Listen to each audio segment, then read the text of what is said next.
प्रिय विद्यार्थियों, आज हम देख रहे हैं कि बंधन ऊर्जा किस प्रकार से नाभिक की द्रव्यमान संख्या के साथ बदलती है। हम ये देख चुके हैं कि बंधन ऊर्जा वो है जो द्रव्यमान क्षति के कारण जो हमें ऊर्जा मिलती है वो बंधन ऊर्जा है, और ये ऊर्जा परस्पर न्यूक्लियॉन्स को बांधने के काम आती है। अब यहाँ से अगर हम देखें हैं इस कर्व में, ये कर्व मुझे दिखा रहा है कि जैसे जैसे आपके पास न्यूक्लियॉन संख्या बढ़ती है, द्रव्यमान संख्या बढ़ती है, न्यूक्लियनों की संख्या बढ़ती है, वैसे वैसे बंधन ऊर्जा में वृद्धि हो रही है। ये कुछ पीक्स मुझे दिख रहे हैं जो ये दिखा रहे हैं कि इन सभी पे जो भी नाभिक हैं वो सब अधिक स्थायी होंगे। अब धीरे धीरे ये ऊर्जा बढ़ती है और 8.60 पर A=60 पर ये 8.7 MeV के आसपास हो जाती है, और लगभग कांस्टेंट होते होते या फिर ये कहें कि बहुत धीमी गति से ये घटती है और A=235 यानी यूरेनियम के आसपास या 7.6 MeV के आसपास हो जाती है। तो यहाँ से हमें पता लगता है कि बहुत हल्के नाभिकों के लिए इसका मान कम है। यहाँ हम देख रहे हैं कि अगर बहुत हल्के नाभिक हैं तो इसके लिए बंधन ऊर्जा का मान बहुत कम है। लेकिन A=4 है, 8 है, यानी helium, beryllium, carbon, oxygen, neon, magnesium, इन सब पर जो हमें ये मैक्सिमा देखने को मिल रहे हैं, इसका मतलब ये जो नाभिक हैं अपने पास वाले नाभिकों की अपेक्षा अधिक स्थायी हैं। अब यहाँ पर एक चीज़ हम और पाते हैं, ए जैसे ही 16 से बढ़ता है ये धीरे बढ़ती जाती है, एक पीक को प्राप्त करती है और फिर यूरेनियम तक घटती है। यानी यहाँ हम एक चीज़ और पाते हैं कि 60 से लेकर लगभग जो 235 तक है, ये बहुत तेज़ी से नहीं घट रही है, धीरे धीरे घट रही है। यानी कि लगभग हम ये मान सकते हैं कि 200 तक लगभग स्थिर है। अब मैजिक नंबर न्यूक्लियाई के लिए भी इसका मान हमें अधिक मिलता है, बंधन ऊर्जा पर न्यूक्लियन का मान अधिक मिलता है, जो ये बताती है कि नाभिक कैसे हैं। ये मैजिक नंबर न्यूक्लियाई अधिक स्थिर होंगे अपने अपेक्षाकृत अधिक पास वाले नाभिकों से। और ये मैजिक नंबर न्यूक्लियाई के लिए हमें मालूम था कि प्रोटॉनों की संख्या या न्यूट्रॉनों की संख्या उसमें होगी 2, 8, 20, 28, 52, 82 के बराबर।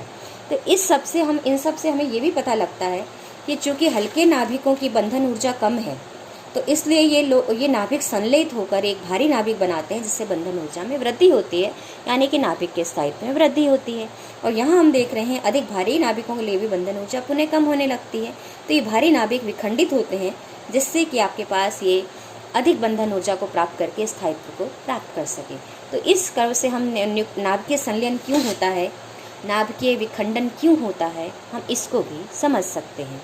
अब यहाँ पर हम ये पाते हैं कि बाइंडिंग फ्रैक्शन को अगर मैं डिफाइन करूँ तो बंधन ऊर्जा जो पर न्यूक्लियन है वो मेरे लिए बाइंडिंग फ्रैक्शन है, बंधन भिन्न है, इसको हम कहते हैं। और ये हमने जो कर्व देखा अभी वो बंधन भिन्न का ही है मास नंबर के साथ।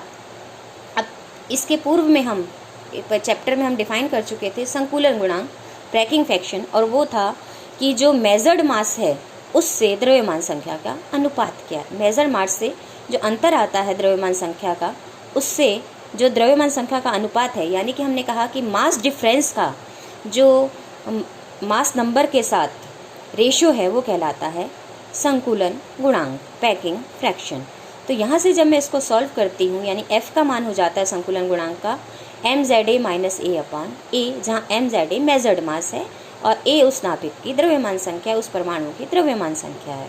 तो यहाँ से मैं जब MaZ का मान निकालती हूँ तो मुझे मिल जाता है A × 1 + F। तो अगर अब मेरा उद्देश्य है कि मैं कन्वर्ट करूं कि बाइंडिंग फ्रैक्शन में और पैकिंग फ्रैक्शन में संबंध क्या है, तो इसको करने के लिए मैं जब देखती हूं तो मुझे मिलता है जो हाइड्रोजन का मास है, हाइड्रोजन परमाणु का जो मास है, चूँकि उसमें एक ही प्रोटॉन होता है तो मैं इसे कह सकती हूँ कि ये प्रोटॉन का मास है।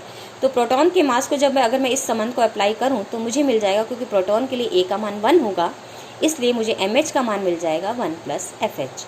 और इसी तरह न्यूट्रॉन के लिए भी A=1 होगा, इसलिए Mn का मान मुझे मिल जाएगा 1 + Fn।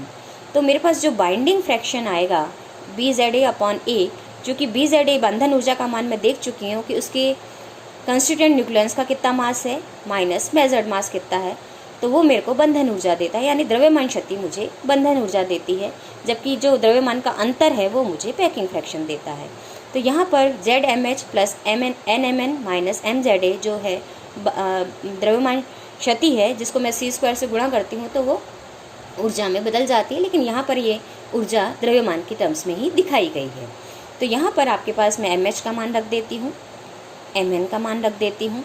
तो जब मैं ये दोनों मान रख देती हूँ तो मुझे मिल जाता है कि 1/a यहाँ था ही था, तो mh का मान मैंने रखा, तो z 1 + fh, यहाँ mn का मान मैंने रखा। तो n में जानती हूँ किसी भी नाभिक में जो न्यूट्रॉनों की संख्या है वो उसके मास नंबर में से प्रोटॉनों की संख्या घटाने पर मुझे मिल जाती है। तो इसलिए n को मैं a - z से रिप्लेस कर सकती हूँ और mn को मैंने रिप्लेस कर दिया 1 + fn से, और दूसरी टर्म मैंने इसको अलग कर दिया -mza/a को।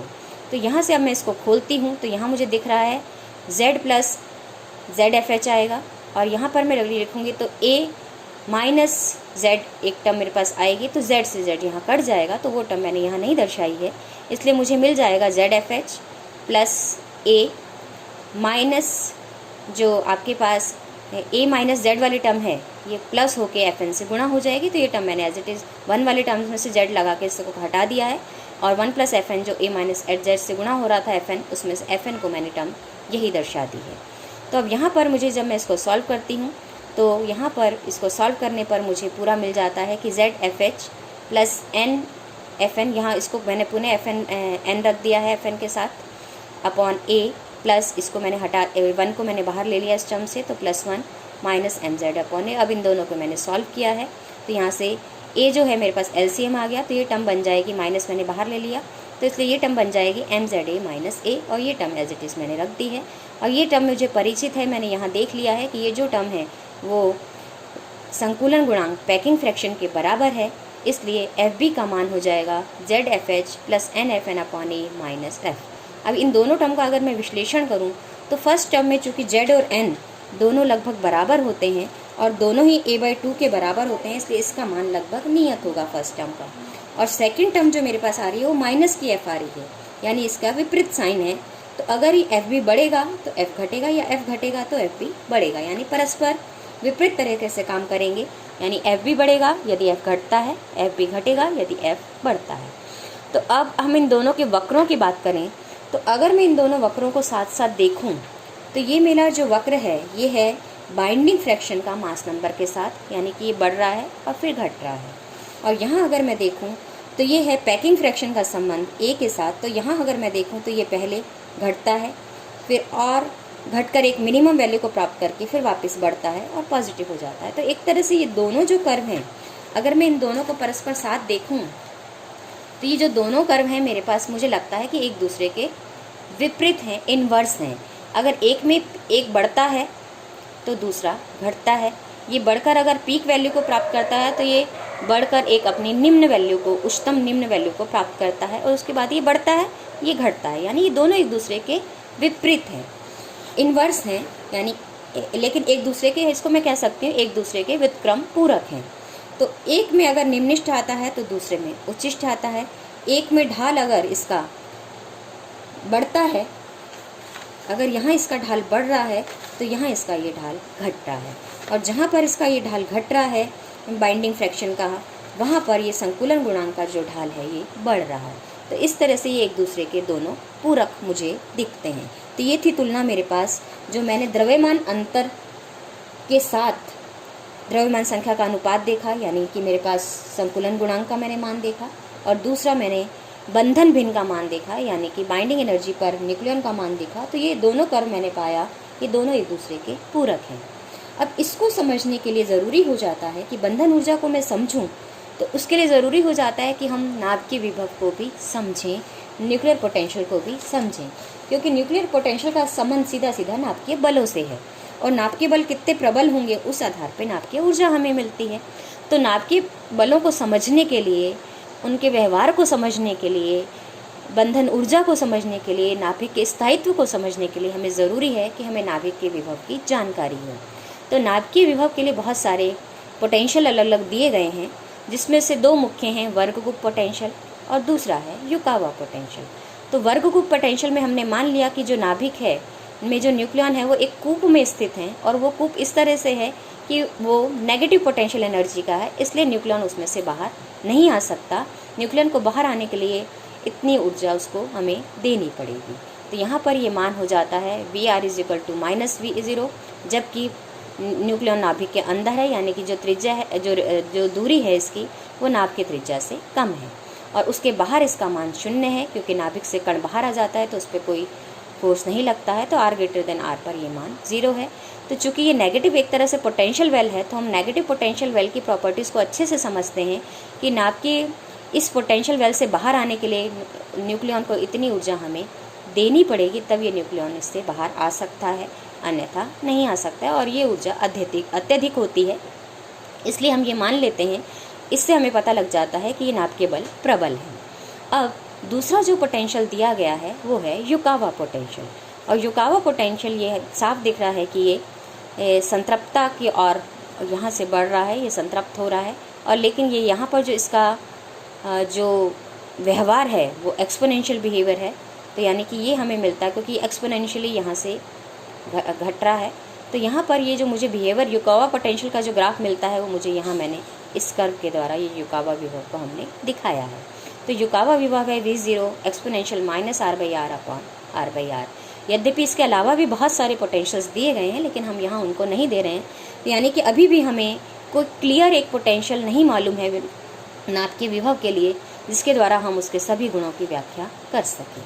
अब हम चलते हैं कि नाभिक को और समझने के लिए कौन कौन से मॉडल दिए गए। तो उसमें एक सबसे इम्पॉर्टेंट मॉडल है लिक्विड ड्रॉप मॉडल, यानी द्रव बूंद मॉडल। अब सबसे पहले हम ये जानना चाहेंगे कि नाभिक में ऐसी क्या खासियत थी जो द्रव बूंद से मिलती है, जिसके कारण हम उसको द्रव बूंद के समान मान लेते हैं।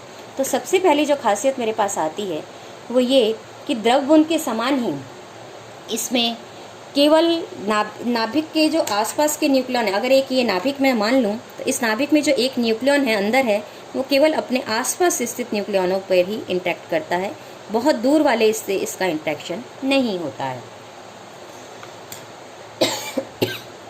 और अगर ये इंटरेक्शन नहीं होता है और ये केवल अपने निकट स्थित बिंदुओं पर ही, निकट स्थित न्यूक्लियनों पर ही अगर बल लगाता है, तो इसलिए हम ये कह सकते हैं कि ये नाभिक की बूंद के ही समान है, क्योंकि नाभिक में बूंद में भी जो मॉलिक्यूल्स हैं वो केवल निकट स्थित मॉलिक्यूल्स पर ही बल लगाते हैं, दूर स्थित नाभिकों पर से उनका बल बहुत क्षीण हो जाता है। तो ये गुण बिल्कुल नाभिक का द्रव बूंद के समान है। और ये हमें कैसे पता लगा? क्योंकि binding energy per nucleon constant है, इसका मतलब नाभ के बल कैसे होते हैं? संतृप्त बल होते हैं। और ये संतृप्त तभी हो सकते हैं जब ये केवल अपने निकट स्थित न्यूक्लियनों पर ही बल लगाएं। और अगर मैं सैद्धांतिक रूप से भी देखूं तो यहाँ पर अगर ये सबसे इंटरेक्ट करेगा, तो अगर नाभिक में n न्यूक्लियन है तो ये अपने n-1 अतिरिक्त जो भी न्यूक्लियन स्थित है उन सबसे इंटरेक्ट करेगा। और चूंकि एक से दूसरे की संख्या रिपीट होगी, इसलिए हमें डिवाइडेड बाई 2 करना पड़ेगा, यानी ओवरऑल जो अनोन्य क्रियाओं की संख्या हो जाएगी वो लगभग n² के समानुपाती होगी। और जब अनोन्य क्रिया n² के समानुपाती होगी तो स्थितिज ऊर्जा भी n² के समानुपाती मुझे मिलेगी, जबकि प्रयोगों यानी ये तेज़ी से बढ़ेगी, जबकि प्रयोगों में यह नहीं पाया गया है। अब दूसरी चीज़ हमने पिछले अध्याय में भी देखी थी कि जो द्रव्य घनत्व है, नाभिक का जो घनत्व है वो लगभग कांस्टेंट रहता है, यानी कि m is proportional to a है, ये हमने देख लिया था वहाँ पे। और m is proportional to a है, और हमने ये देखा था कि जो नाभ की त्रिज्या है वो r is equal to r0 की पावर a/3 होती है। तो यहाँ से मैं r³ निकालूँ तो r³ का मान a के समानुपाती आएगा।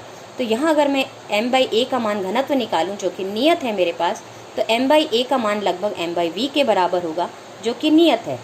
तो इसका मतलब जो नाभ के द्रव्यमान का घनत्व है वो नियत हो जाता है। और अगर वो नियत है तो ये भी द्रव बूंद के समान है, क्योंकि द्रव बूंद का भी घनत्व क्या रहता है? नियत रहता है।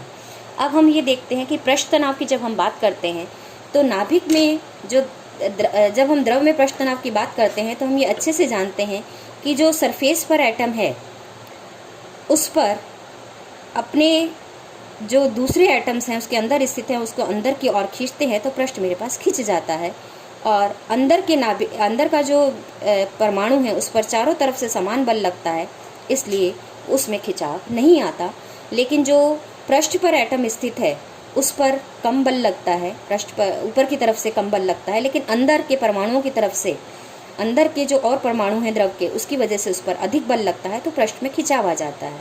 और नाभिक में भी पृष्ठ की यही स्थिति है कि नाभिक में जो न्यूक्लियन पृष्ठ पर स्थित हैं उन पर अधिक बल लगता है, जबकि अंदर जो पृष्ठ है, अंदर की जो न्यूक्लियंस हैं उस पर कम बल लगता है। तो इसका पृष्ठ भी एक तरह से तना हुआ मैं मान सकती हूँ, और इसलिए ये पृष्ठ तनाव के गुण के ही समान है।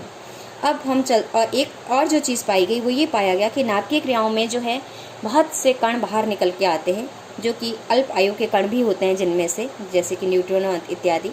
और ऐसे ही जब हम द्रव बूंद का वाष्पन करते हैं तब भी कुछ अणु उसमें से निकलते हैं। तो ये प्रक्रिया लगभग द्रव बूंद के वाष्पन के समान हो जाती है। और अगली चीज़ जो पाई गई कि आंतरिक ऊर्जा जो नाभिक की पाई गई वो उसी अनुरूप पाई गई जैसे कि द्रव बूंद में होती है। तो इन सब तथ्यों से मुझे पता लगता है कि जो नाभिक है वो मूल अवस्था में अपनी एक अत्यधिक घनत्व वाली एक असंपीड्य द्रव बूंद के समान है, जिसका घनत्व सब जगह समान है। अब इस आधार को मानते हुए, यानी कि ये मानते हुए कि नाभिक एक द्रव बूंद के अनुरूप है, ये जो मॉडल है ये कहलाता है द्रव बूंद मॉडल। और इसको मानते हुए नाभिक के द्रव्यमान को ज्ञात करने के लिए प्रयास किए गए, और उसमें जो सबसे पहला निकाला गया वो है द्रव्यमानी अर्ध मूलानुपाती द्रव्यमान सूत्र, यानी सेमी इंपेरिकल मास फार्मूला। और अब हम देखेंगे अगले लेक्चर में कि किस तरह से सेमी मास फार्मूला के आधार पर नाभिक के स्थायित्व को समझाते हैं और बीटा डीके की व्याख्या करते हैं। तो सबसे पहले हम अब देखेंगे कि सेमी इंपेरिकल मास फार्मूला क्या चीज़ है। धन्यवाद।